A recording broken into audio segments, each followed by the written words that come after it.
Welcome to the Sunday Spotlight, where we shine a light on the games that end our weekends. And even though the two games on round 3 Sunday were not particularly newsworthy, I still think the talking points coming out of this game could slip under the radar in terms of maybe fans or even mainstream footy media. So I thought I would bring them up here. Let's do it. So we'll start first at the Adelaide Oval, and the first thing that I want to bring up is the initial reaction to this game, which is Adelaide deserve praise. And I understand if you're not an Adelaide supporter, you may well be entitled to think they've beaten St. Kilda. Does they have beaten Essendon? Does they have beaten North Melbourne? What do they want? A ticker tape parade? No. And I'm not even saying Adelaide want praise, to be honest. They're probably more concerned with the way they're playing football, which is awesome. By the way, averaging well over 110 points per game. However, my question is, why do we bag teams, circa Carlton, for losing to Richmond, a team they should have beaten, and yet we don't praise Adelaide for beating teams they should beat? Am I the only one that sees the hypocrisy in that? And considering that the Crows are doing it with a game style that is so aesthetically pleasing, considering they are putting up numbers that traditionalists are saying is impossible, yes, it's going to be unlikely they're going to be able to maintain this all year because that's how human error, long seasons, weather, all of the unpredictable things that can happen in a football team in a football calendar season.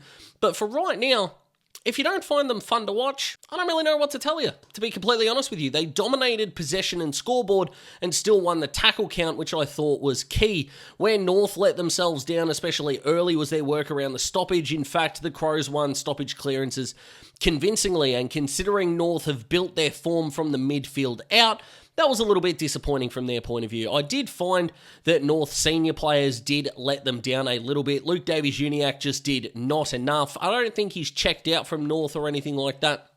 He's just having a slow start to the season. Plenty of players go through it. I'm sure he will turn it around for North fans' sake. It is going to need to be sooner rather than later, because he hopefully doesn't want dollars taken off his contract, and North are needing him to perform.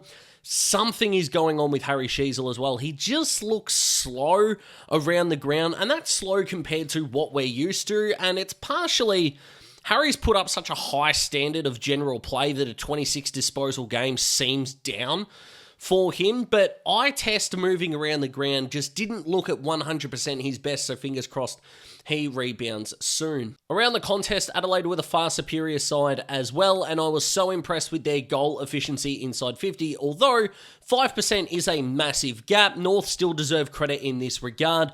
Yes, they've got Nick Larkey, arguably the best tall forward out of the group of effectively 5 that were playing, but Adelaide do have number 2, 3, and 4 on that depth chart list. I still think Curtis, Zohar, these kind of guys are going to control North season more than Larkey will, even though Darling is going to be the perfect foil for him, as Larkey leads the Coleman medal, overtaking Ben King, who got the Coleman lead yesterday. But that is going to be something that needs to be worked on. For the Crows, though, that forward line mix is humming, and what's been really impressive about the 3 tall forwards is their ability to get space, not just for each other, but create space for their smalls as well. This is a case of a 3-headed monster that is not flying for the same ball, and if they do get the ball out the back, the Crows usually, which happens if they get the ball out the front of the stoppage, ironically, and they're kicking it over the back of North Melbourne defenders, it's only to one of their key forwards a majority of the time. And one player that I do want to give credit to for the Kangaroos is Luke McDonald, who gave Darcy Fogarty a bath for 110 minutes of this game. Yes, Fogarty still kicked a couple of goals, but McDonald was the better player on the day, and I think went at 100% from 15 disposals as well. So a tick to you. But when you've got the purist from a centre-forward point of view in Alex Neil-Bullen, you've got Josh Rochelle, who can stay a bit deeper, although he got hurt on the weekend, and Isaac Rankin, who can basically do whatever he pleases with 30 disposals and the rest of his stats on screen there. The Crows are obviously in a place where their game is looking good. I am pumped to see how they go being properly challenged, especially from a momentum point of view. There were so many times where an errant kick, handball, possession was ruined by North's own skill level that just brought Adelaide enough respite to always have an arm's length on the Roos. Is that going to happen against the better teams? No, you wouldn't think so, but if Adelaide can generate enough pressure and they had an over 200 pressure rating for effectively total 1.5 quarters of this game, that is still a massive plus. You never know who you can put under pressure and who you can jitter into making mistakes, and they punish the Roos on turnover, which is a massive plus. And also want to give a shout out to Ben Keys as well. In terms of the better players on the ground, Jake Saligo, the Victorian native, is turning heads. Adelaide fans know how good this guy is. I know how good this guy is, and he is taking his game to another level, which is really cool to see, considering that even though Rory Laird went down back and is taking the PI55 just quietly, is Rosa, you've still got Dawson, you've still got Crouch. That number 3 spot could go to an Isaac Rankin, could rotate a couple of guys through there. That genuinely looks to be his, whether it's coming off the wing and not actually at the CBA, or is able to be an in-out hybrid midfielder at the stoppage or the contest. He is thriving right now, which is amazing to see. Even though Darcy Fogarty got beaten on the day, Riley Thilthorpe and Taylor Walker were the Crows' best tools, and Thriller himself is having a career best season, which we absolutely love to see. Thriller, I saw someone on Twitter call him an Adonis with a Luke Combs beard, which I thought was an outstanding way of calling it. But he looks like one of these guys in the competition that would be an absolute nightmare to match up on. I like to think of it as if every key forward was in a hat and you had to draw a name out to try and beat in a one-on-one contest. Thriller would be one of those that I would just absolutely shit myself.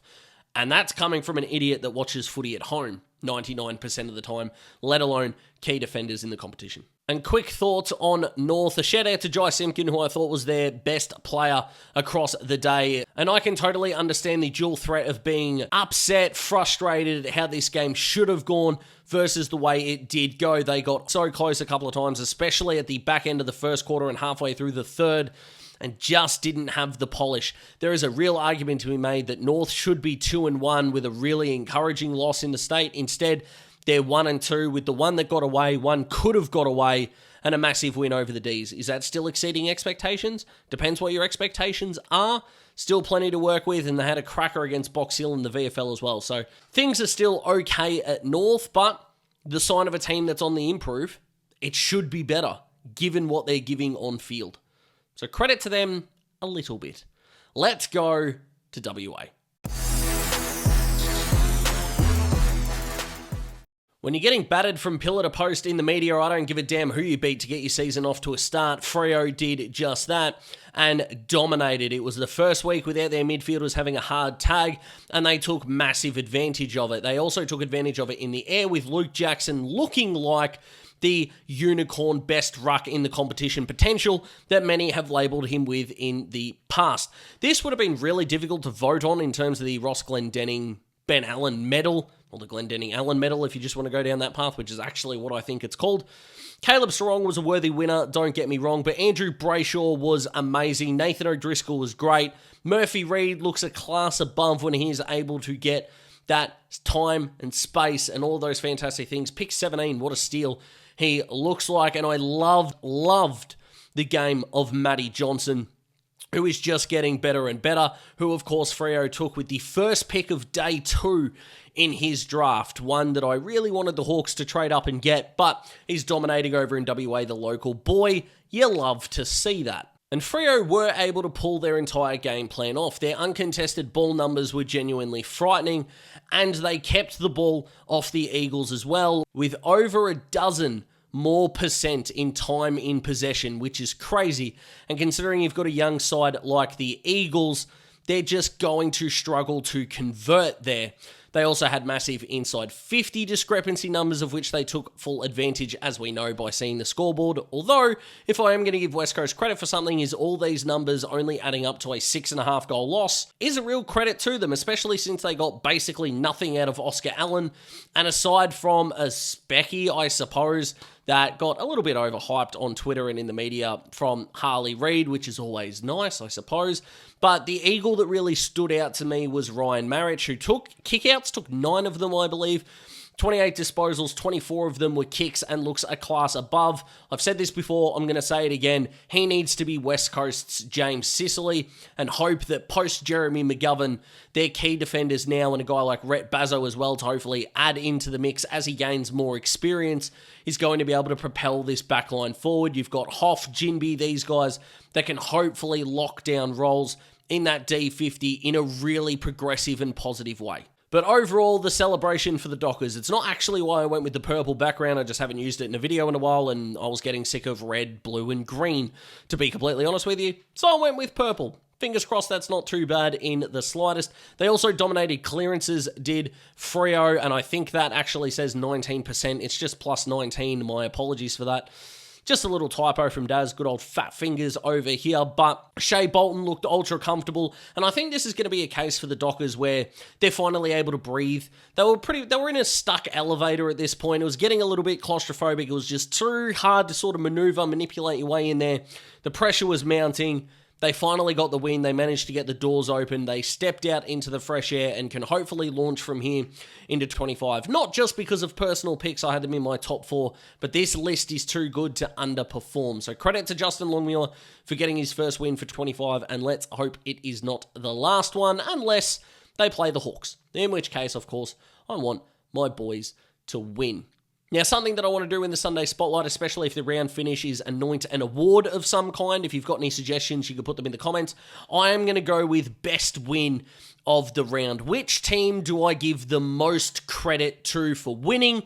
And this week, that is going to Brisbane. Yes, I love what the Hawks did, don't get me wrong in the slightest, but I'm really impressed that Brisbane, yes, they were at home, so were the Hawks, came back from 26 down. They've had basically the shortest preseason of any team nearly ever, which a couple of you have commented on my Saturday session video, which I really appreciate you doing that. It is something I already know, but I want to shout out you guys when I relay things that we agree on in these videos, and just thought they were able to do it in a really impressive way. Maybe it's too much my unbiased hat off, I suppose, but nearly every winner has a case here. Essendon were awesome, even though it was a crap game. St. Kilda didn't do what many thought St. Kilda might do, but I'm going to give it to Brisbane.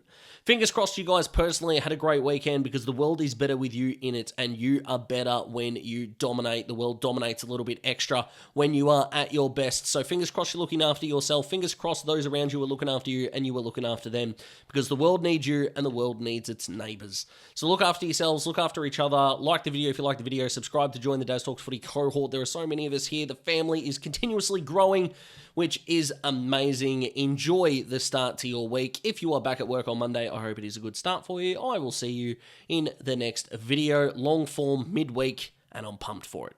Thank you very much for watching. See you later.